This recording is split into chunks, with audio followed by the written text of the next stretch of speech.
Gold trusted gold buyers మీరు తాకట్టు పెట్టిన బంగారాన్ని విడిపించి ఈ రోజు ఉన్న మార్కెట్ ధరకు కొనబడను. సో ఏదైనా అలా ఏదైనా మాతో వచ్చినటువంటి మంచి పేరుతో కర్లీ హెయిర్ తో ఉన్న మోజీని ఒకటి ఇంట్రడ్యూస్ చేయండి. డబ్బింగ్ కావాలంటే నేను పంపిస్తూ ఉంటాను మీకు. సూపర్. సో ఫైనల్ గా సో నా పేరుతో మంజుష అన్న పేరుతో ముందుకు ఏదైనా ఒక మంచి టైటిల్ తో నన్ను కూడా ఇంట్రడ్యూస్ చేయండి. కానీ ఆ మోజీకి కర్లీ హెయిరే ఉండాలి. ఓకేనా? దాన్ని ఫేమస్ చేసి అప్పుడు నేను ఇంటర్వ్యూ చేస్తాను మిమ్మల్ని. అబ్బాయి ఎలా అయినా ఫేమస్ అవ్వచ్చేమో, నేను చూద్దాం. మీరు ఫేమస్ అండి, నాకన్నా ఫేమస్ అండి. నేను తెలియని వాళ్ళకి కూడా మీరు తెలుసు కదా, చాలా ఇంటర్వ్యూలు చేశారు కదా. Thank you. సో మొత్తానికైతే స్క్రిప్ట్ని అంటే రియాలిటీగా జరిగినటువంటి వాటిని చేస్తున్నారు. ఇప్పుడు ఫిల్మీ మోజ్ నెక్స్ట్ స్టెప్ ఏంటి? నెక్స్ట్ ఇప్పుడు మిడిల్ క్లాస్ చేస్తామని చెప్పకండి. అది ఎప్పుడు జరుగుతుంటుందండి. మనకి వైబ్ మ్యాచ్ అవ్వకపోతే మార్చేస్తుంటాం. వైబ్ ఉంది, అమ్మో ఈ సాంగ్ మీకు సెట్ అయింది. వైబ్ అంటే కథకి. సో కొంచెం ఇక్కడే ఉండి ఇంకా ఒక్కొక్కసారి మనకి రైటర్స్ బ్లాక్ వస్తుంది, ఒక నెల రోజులు ఏం తట్టదు. సో అలాంటప్పుడు ఏదైనా ప్లేస్ మారితే బాగుంటుంది అని చెప్పి అనిపిస్తుంటుంది మైండ్కి. సో కొత్త ప్లేస్కి వెళ్ళంగానే అందరూ ప్లేస్ మార్చాడంటే ఏదో ఓడబొడిచేస్తాడని చూస్తుంటారు కదా మన వైపు. సో తెలియకుండానే మనలో ఒక కొత్త రిఫ్రెష్మెంట్ వస్తుంది. ఎక్కడో దూరంగా పారిపోకుండా నేను ఊర్లోనే వేరే ఇళ్ళకి పారిపోతుంటాను అనమాట. అది అలా మారుస్తుంటాను. నిజంగా అంటే మంచి థాట్ అంతా బాగుందండి.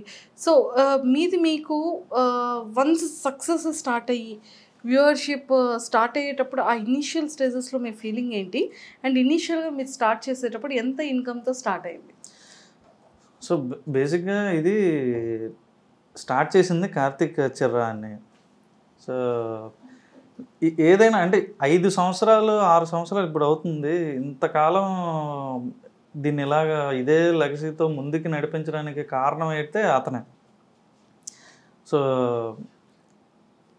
నేను ఫస్ట్ ఏది స్టార్ట్ చేసినప్పుడు చెప్పిన కథ దగ్గర నుంచి ఈ రోజు వరకు కూడా అతను అలాగే ఎగ్జైట్ అవుతాడు.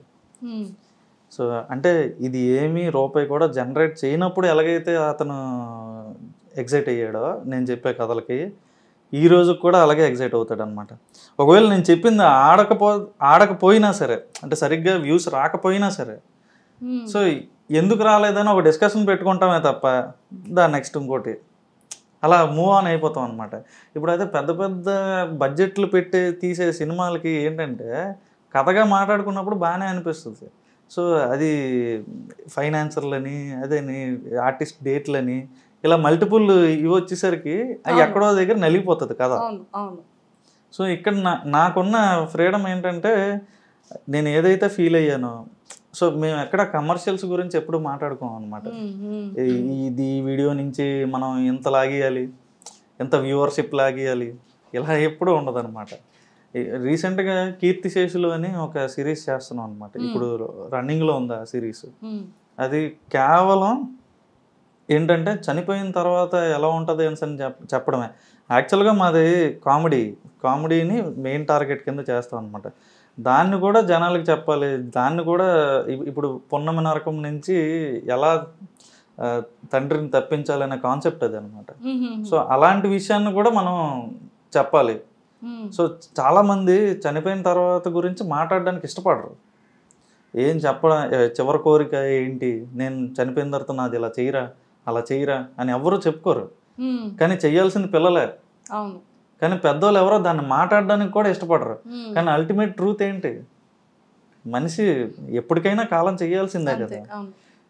సో అలాంటి దాన్ని కూడా మనం అంటే పిల్లల దగ్గర నుంచి పెద్దోళ్ళ వరకు అందరికీ అర్థమయ్యే విధంగా మనం దాన్ని చెప్తున్నాం అన్నమాట. అవేర్నెస్ తీసుకొస్తున్నాం, ప్రతి ఒక్కరికి తెలిసి. అదనమాట. సూపర్ అండి. అండ్ ఎక్కువగా మీకు చాలా ఇంటర్వ్యూస్ ఇచ్చారు కాబట్టి 100% బయట మిమ్మల్ని గుర్తుపడతారు, లేదా వాయిస్లో అయినా సరే గుర్తుపడతారు కదా. మీకు బయట ఏమని అడుగుతుంటారు? గుర్తుపట్టడం అంటే నాకు ఒకటి గుర్తొచ్చింది. ఒక 1 year బ్యాక్ మా ఫాదర్ నాకు చిన్న సర్ప్రైజ్ ఇచ్చారండి. విజయనగరంలో బ్లైండ్ స్కూల్లో నా బర్త్డేకి వాళ్ళకి చిన్న ట్రీట్లా భోజనంలా పెట్టారనమాట. సో నాకు సడన్గా ఫోన్ చేసి రమ్మన్నారు, వెళ్ళాను. నేను దాని మీద రీల్ కూడా చేశాను, ఉంటుంది.